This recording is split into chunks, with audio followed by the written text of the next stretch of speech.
build up the rest of the muscles in my leg again, and taking this off season to kind of do that, it feels a lot better. I think you always took. No, I don't.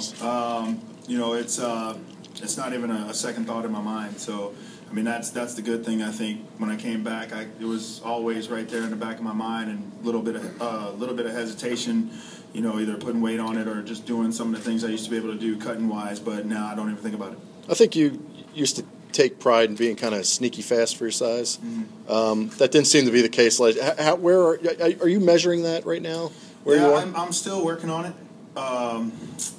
It's definitely been a work in progress, but it's definitely gotten a lot better, a lot stronger. So, the speed and everything, we'll have to see. We'll see how that all progresses. Just trying to be more efficient out there on the base paths, and just continue to use the spring training to try to strengthen it and get better. Just to go back to you said there was some talk in your mind. Was it a fear thing? Were you worried about hurting it again? And do you think that really contributed to how you performed last year? Yeah, I mean, it's one of those things where you're just not 100% confident in it. You can't necessarily do the things that you would normally do. Sometimes you might try to make a cut or something you would normally do, and it's you might feel something. Yeah, there's always going to be that little bit of a fear in the back of your mind that it might do this, or it might you might rupture it again or whatnot. But now it's not even a second thought in my mind. So if it was something that could be in the back of your mind, because when you're in the box, you kind of have to. No, I mean, in the box, it was one of those things where I didn't think about it. I didn't have the full strength to be able to kind of push off and get up on my toe on the follow through of my swing. But as far as pivoting on it and everything like that, that wasn't a problem. I think it was more so just kind of being able to finish up on my forefoot and my toe, and I didn't have all that strength. How much did that affect you at the plate, do you think? I don't think it affected me too much. Once again, it's just one of those things of trying to power through. But being able to pivot and try to go up there and do what I could basically on one leg, I don't think it really affected me that bad when I got 56 RBIs and 60 games or something like that. Y'all tell me y'all know all that. But I just tried to go out there and do the best that I could. How much more relaxed are you? How much more are you yourself this spring? I'm good. I'm just me. Yeah, I'm so much more relaxed. Just it feels good to be able to be here in spring training, actually talking to you guys, sharing this moment with you guys, this special moment. Because one of the things I realized last year was you don't realize how important spring training is until you don't have one. So being able to be here, create the chemistry with my teammates, just being healthy, just ready to go.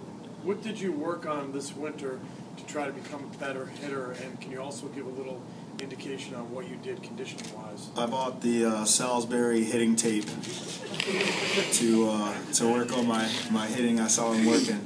No, man, you know what? I think for me, a lot of it was just kind of mental last year, and I just told myself, I'm not even going to stress it. I'm not going to worry about it. I know it's in there. And just got to let the inner me come out at the plate and just be relaxed 100% and just trust myself, trust my ability, and just let it fly. Ryan, last year, late in the season, I think it was that series in New York when you ended up hitting the home run. We talked to you a lot.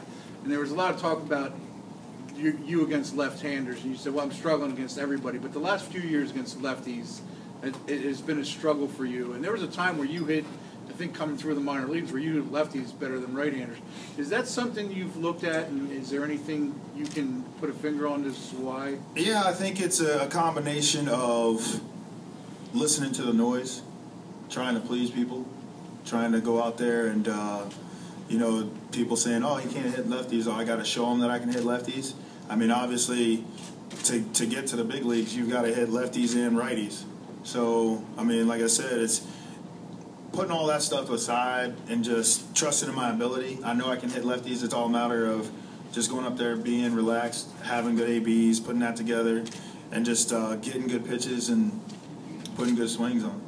Do you have a chemistry with your two new hitting coaches? Have you worked with them? Yeah, I've been working with Hendo a lot, mixing it in with Joy. So I mean, it's been fun. It's been fun. We've been working since I think maybe early January. So we've just been having a lot of fun and just going in there and keeping it loose and relaxed. Ryan, Roy Halladay was in the same spot 24 hours ago, and he was saying that as you get older, you have to try to stay ahead of the curve. You have to continue to make adjustments. What has that been like for you? Because I'm sure that the way when you're in the box now, it's not the same as it was in 2007. You're not the same guy. You're older, being approached differently by pitchers. So how do you do that? Yeah, I mean, it's absolutely correct. You have to continue to make adjustments. I think for me, it's just continuing to go up there with a game plan. Being relaxed, not thinking about I think at times I would get so caught up in what I'm doing and my trying to be so technical about my stance, my swing, trying to just think about all that and not thinking about that guy on the mound, what he's going to try to do, what my approach is going to be. As instead, just basically kind of going up there, hey, your swing is going to be what your swing is, but as long as you have an approach against this guy and kind of know what it is he's trying to do to you, going up there and putting your focus on that instead of putting it on, I got to get my foot down here, I got to get my hands right here. And I think at times I would just kind of get lost in that. Do you set numerical goals for yourself? I do, but I can't tell you that. If I want to hang myself out there on the line. You mean for this year? Yeah. Oh, I mean, you know what? I want to be out there. I want to play 162 games if I can. If Charlie wants to mix in a day off here and there, that's fine. But, I'm trying to prepare myself mentally and physically to go out and play 162 games and every game in the playoffs and World Series. Is that realistic? Can you play 150 games? Yeah. Healthy? Why not? Why not? Yeah, I mean, that's what the off season is for. That's why I train. That's why I do what I do to go out here and try to play 162. I'm not the kind of guy that wants to come out here and just play 150 games and be cool with that. Like, I want to be, if I can, and if Charlie puts me in a lineup every single day, I'm trying to be out there every day. You were a guy who notoriously, when you get to about 400 plate appearances without any interruptions or anything, you would hit a different level. Do you think there is something behind that, and how important is it to really not have any interruptions in your season here? I mean, I didn't know that, but that's good information, I guess, to find out. But I just try to stay healthy and just go out there and contribute the best way that I can. I don't really get into however many at-bats it is, but just continually try to turn it up, I guess, as the season goes. They say it's a marathon and not a sprint, and just continually try to grow and get better as the season progresses. When you came back, Compared to the end of last season? My weight is lower. Got a little leaner. Like I said, my legs definitely got stronger. So, I mean, I'm just continuing that process. Get out here, keep working, keep losing, and, just continue to get in shape for April. when you came back last year, did you get a sense, Ryan, of how much the team missed you from a multitude of angles, not just baseball-wise, but just your presence? A little bit. I mean, it was great to get back and see the guys and be able to go out there and go battle with the guys, and we were able to pick it up. I mean, it was rough. I think we were like 14 games under 500 or something like that at one point. But the silver lining is, we finished at 500, but to be that far down and to be able to come back the way that we did, to play the way that we did, and to actually be in the hunt for the second wild card spot towards the last few weeks of the season, I think it speaks volumes for this team, and it kind of sets the tone for this year. Myself coming back healthy, Chase coming back healthy, Doc coming back healthy, getting guys to contribute, having everybody just go out there, contribute, and play their role. I think big things can happen for this team. Ryan, you just talked about this injuries, and you guys are all getting a little older, and there's a perception out there that the Nationals are coming along younger. Mm-hmm. Is there a lot of pride with this group that you want to show you can get that division back and show what you guys have? Well, I mean, first I want to address this old thing, because that's all I keep hearing is people talking about older and older and older and older. And there's a guy in this league, Jamie Moyer, who I'm sure people told him he was old and this and that, but Jamie Moyer would go out every year and show people that he can play and he can get it done. I don't buy into the old thing.